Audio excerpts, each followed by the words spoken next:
Good morning. Good morning, YouTube. I got the splint in. Anyway, God dang that splint.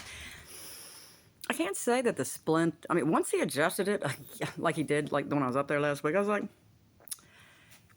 it was all user error. Well, it was error unbeknownst to me because I was dead asleep. I guess that night, last Friday night, I think I chewed the thing so hard and had no, just like, didn't even think that that's what happened because I'm just like, that's why all of my teeth hurt in my whole head. It's like my top teeth were panicked because I must have been like seriously mashing these because I felt like all my top teeth were going to fall out too. Where now when I take it out to eat, my top teeth feel slightly sore, just slightly, because I'm still doing it in my sleep, but not nearly as hard or as long, apparently. Anyway, I'm still trying to talk myself out of it. What I've realized through this experience, and I did a lot of thinking about the whole thing from every angle, and I thought about Deborah Allen saying, boy, I'd never done that.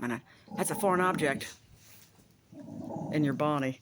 Like a foreign thing, like your body's going to buck it. And I thought, and I was thinking about it, the days after that, because it was after I had the real bad experience.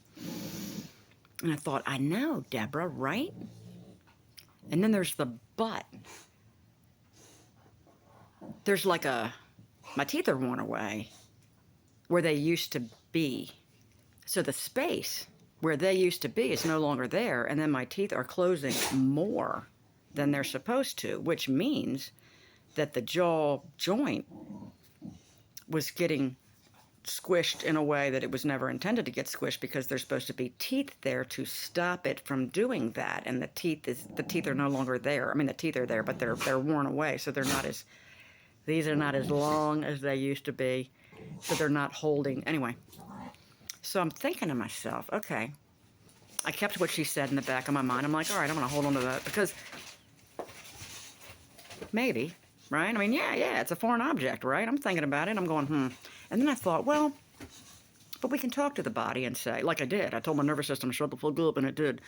So I can say to the body, well, because I don't know that I can retrain my jaw to stop after how many years the teeth have been like this, and it's been closing. I was like, it's going to be really hard to stop that porch door from slamming, right? This porch door.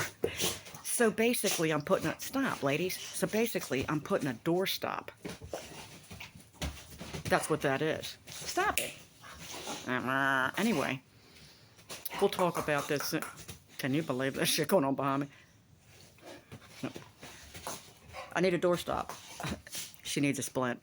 Anyway, I'm thinking, all right, all this inflammation we're always feeling. Now, if it's not from dietary, obviously. I'm going to eat the sugar, blah, blah, blah. But, okay, I reduced and nearly eliminated all these foods, right?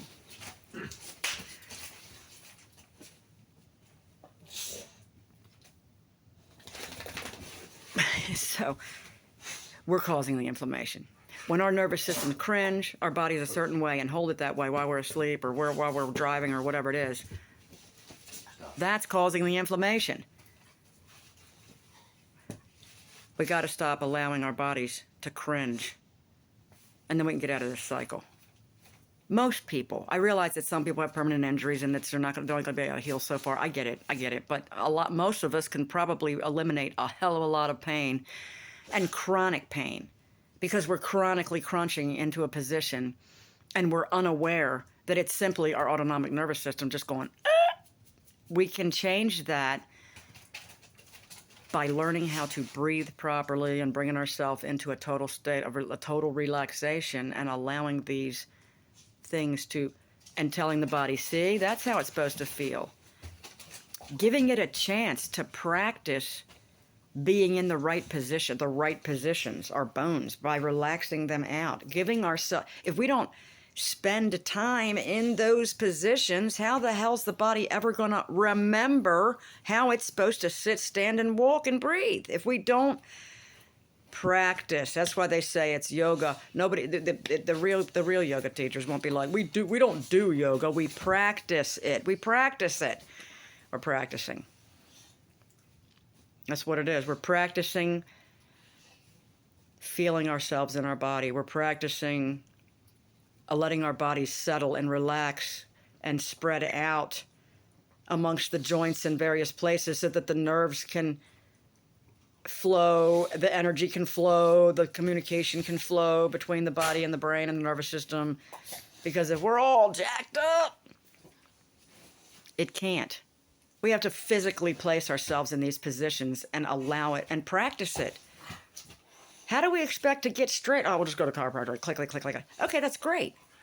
But in the meantime, tell your body after you walk out of the chiropractor office, this is how you're supposed to feel, body, all the time. This is how you're supposed to position yourself, nervous system, like this.